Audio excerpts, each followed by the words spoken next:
Hi there, Niall McGuinness here for the Tube again with the lovely Mr. Mark Ronson. How are you today?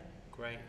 Excellent. It's been good having you over today. At the masterclass earlier, chatting away with Mark, and I guess you talked about your childhood quite a bit there, and moving over to New York and DJing and being spotted while DJing.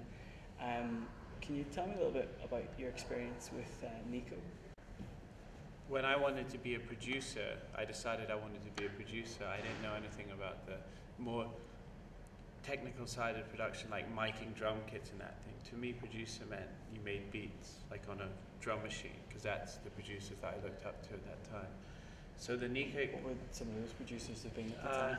They would have been some obvious ones like Dr. Dre, but then there was DJ Premier from Gangstar and the Bomb Squad that produced all the Public Enemy and early Ice Cube records. I just liked their sounds, and it was frenetic, and I came from a bit of a rock band, and their sounds are quite rugged like that. And I kind of learned while we were working together, Nika, myself and Justin, her husband, how to start incorporating live instrumentation. And we were using, at that time, she was on the same record label as D'Angelo, so we were using people like Questlove and The Roots, a lot of his band. And I was really figuring it out as I went along. I mean, I actually literally learned how to use a computer for recording music by staring at the back of someone's head for 9 months, because I would always just be sat like that behind the guy that was running the computer. And it is kind of amazing that you can learn. You know, people say, oh, just be around it, get a job as an assistant in a studio and then you'll learn it. And it sounds like a cliche, but it's so true. You do just pick it up from being around people.